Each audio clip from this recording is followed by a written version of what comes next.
নমস্কাৰ ষ্টুডেণ্ট মই অপূৰ্ব আৰু আপোনালোকে চাই আছে ইউটিউব চেনেল জোনাক ষ্টাডি ইনফ বন্ধুসকল আনদিনাৰ দৰে আজিও লৈছোঁ বহুকেইটা গুৰুত্বপূৰ্ণ খবৰ গতিকে ভিডিঅ'টো স্কিপ নকৰি শেষলৈকে চাই থাকিব কাৰণ ইয়াৰ প্ৰতিটো খবৰে আপোনাৰ বাবে অত্যন্ত গুৰুত্বপূৰ্ণ আৰু বন্ধুসকল ভিডিঅ'টো আৰম্ভ কৰাৰ আগতে আপোনালোকৰ এটা সৰু ৰিকুৱেষ্ট যদি আপুনি চেনেলটোলৈ নতুনকৈ আহিছে বা আগতে পূৰ্বতে ছাবস্ক্ৰাইব কৰা নাই তেনেহ'লে ছাবস্ক্ৰাইব কৰি ৰাখিব কাষত থকা বেল আইকনটো প্ৰেছ কৰিব যাতে আমাৰ এনেধৰণৰ নতুন ভিডিঅ'ৰ নটিফিকেশ্যন আপোনালোকৰ সকলো কাগত যায় আৰু বন্ধুসকল যদি ভাল লাগে তেনেহ'লে লাইক কমেণ্ট আৰু শ্বেয়াৰ কৰিবলৈ একেবাৰে নাপাহৰিব প্ৰথমটো খবৰ কেন্দ্ৰীয় কেবিনেটৰ গুৰুত্বপূৰ্ণ সিদ্ধান্ত মানৱ সম্পদ উন্নয়ন দপ্তৰৰ নাম সলনি কৰি কৰা হ'ল শিক্ষা দপ্তৰ আৰু কেন্দ্ৰীয় কেবিনেটে আজি অনুমোদন জনায় নতুন ৰাষ্ট্ৰীয় শিক্ষানীতি 2020 এতিয়াৰ দেশত মানৱ সম্পদ উন্নয়ন দপ্তৰ বুলি কোনো বিশেষ দপ্তৰ নাথাকিব কেন্দ্ৰীয় কেবিনেটে বুধবাৰে গ্ৰহণ কৰা এক ঐতিহাসিক সিদ্ধান্তৰ জৰিয়তে কেন্দ্ৰীয় মানৱ সম্পদ উন্নয়ন দপ্তৰৰ নাম সলনি কৰি শিক্ষা দপ্তৰ কৰে প্ৰধানমন্ত্ৰী নৰেন্দ্ৰ মোদীৰ অধ্যক্ষতাত অনুষ্ঠিত কেবিনেট বৈঠকত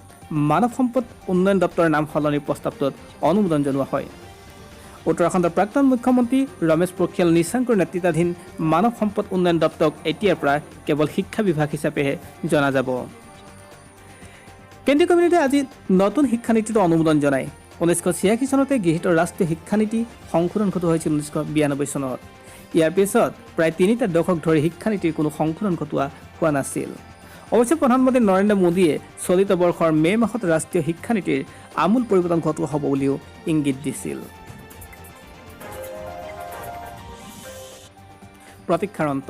অৱশেষত সুৰক্ষিতভাৱে ভাৰতৰ মাটিত অৱতৰণ কৰিলে 5খনকৈ মহাবলী ৰাফেল যুঁজৰ বিমানে হাৰিয়ানা আম্বালা বিমান ঘাটিলৈ আকাশী পথেৰে 2খনকৈ সুখয় M30য়ে আদৰি আনিলে দেশৰ সামৰিক শক্তিৰ নৱতম সংযোজন 5খনকৈ ৰাফেল বিমানক ভাৰতৰ মাটিত অৱতৰণ কৰাৰ লগে লগে দেশৰ প্ৰতিৰক্ষা মন্ত্ৰীয়ে ৰাজহুৱা কৰিলে যে সুৰক্ষিতভাৱে ভাৰতৰ মাটিত ৰাফেল অৱতৰণ কৰিলে আৰু দেশবাসীয়ে গভীৰ উৎকণ্ঠাৰ অন্ত পেলালে উল্লেখ্য যে যোৱা সোমবাৰৰ পৰা ফ্ৰান্সৰ পৰা অহা ৰাফেল বিমানকেইখন আজি ভাৰত পায়হি পৰিস্থিতিৰ মাজতে গুৰুত্বপূৰ্ণ সিদ্ধান্ত 31 আগষ্টৰ পৰা অনুষ্ঠিত হ'ব বিধানসভাৰ অধিৱেশন পুৱা 9:30 বজাৰ পৰা বিধানসভাৰ অধিৱেশন অনুষ্ঠিত হ'ব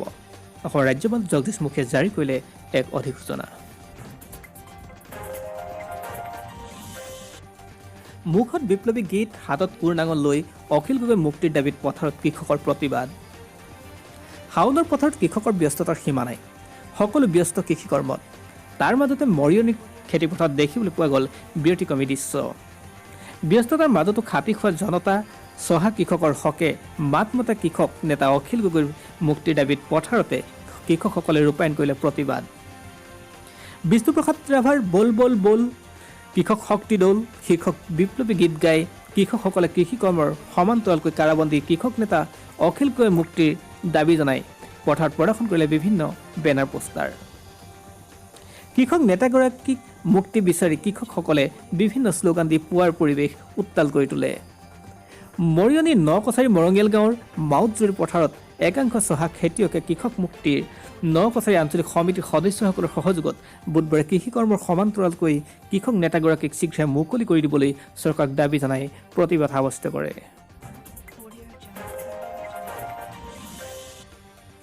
লকডাউনৰ ফলত কৰ্তব্যত উপস্থিত থাকিব নোৱাৰা কৰ্মচাৰীৰ বাবে সকাহ প্ৰদান কৰিছে কেন্দ্ৰই কৰোনাতংকৰ মাজতে চৰকাৰী কৰ্মচাৰীৰ বাবে কেন্দ্ৰীয় চৰকাৰে বিশেষ ৰেহাই ঘোষণা কৰিছে আজি বুধবাৰে কেন্দ্ৰীয় চৰকাৰে এক জাননীযোগে এই কথা ঘোষণা কৰিছে কেন্দ্ৰীয় পাৰ্চনেল মন্ত্ৰালয়ে কয় যে কৰোনাৰ প্ৰতিৰোধৰ বাবে অব্যাহত থকা প্ৰতিবন্ধকতাৰ ফলত যিসকল কৰ্মচাৰীয়ে যাতায়াতৰ সমস্যাৰ বাবে কাৰ্যালয়ত উপস্থিত হ'ব পৰা নাই তেওঁলোকক কৰ্তব্য পালনৰ পৰা ৰেহাই দিয়া হৈছে যিসকল কৰ্মচাৰীয়ে ৰাজহুৱা পৰিবহণ বাহনৰ যাতায়াতৰ সমস্যাৰ বাবে বিভাগীয় ভ্ৰমণ সামৰিও সময়মতে দপ্তৰ বা কাৰ্যালয়ত গৈ যোগদান কৰিব নোৱাৰে তেওঁলোকে দপ্তৰক সেই বিষয়ে জনালেই হ'ব আৰু এই কথাও চৰকাৰী ঘোষণাটোত কোৱা হৈছে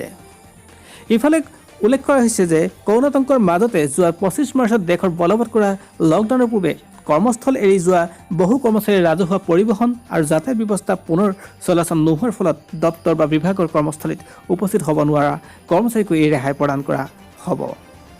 আৰু দপ্তৰটোৰ এই ঘোষণাত তেনে কৰ্মচাৰীয়ে এই বিষয়ে অপ্ৰয়োজনীয় ৰেফাৰেন্স প্ৰেৰণক এৰাই চলিবলৈ কোৱা হৈছে অৱশ্যে চিকিৎসাজনিত ছুটিৰ ক্ষেত্ৰত কৰ্মচাৰীসকলে চিকিৎসকৰ প্ৰমাণপত্ৰ অৰ্থাৎ স্বাস্থ্যৰ ফিটনেছ প্ৰমাণপত্ৰ দাখিল কৰিব লাগিব জেণ্ডাৰ বিকল্প এপ আৱিষ্কাৰ কৰিলে অসমৰ এজন যুৱকে আৰু গুগল প্লে ষ্ট'ৰত উপলব্ধ লাইট স্পীড। কাছাৰ জিলাৰ সোণাৰীবাৰী ঘাটৰ HM ৰিজৱান মজুমদাৰ নামৰ এজন যুৱকে আৱিষ্কাৰ কৰিছে এটা file sharing app. File transfer আৰু শ্বেয়াৰিঙৰ ক্ষেত্ৰত জেণ্ডাৰৰ দৰে কাম কৰিব এই এপটোৱে। ৰিজৱানে আৱিষ্কাৰ কৰা এই নতুন এপটোৰ নাম হ'ল লাইট স্পীড।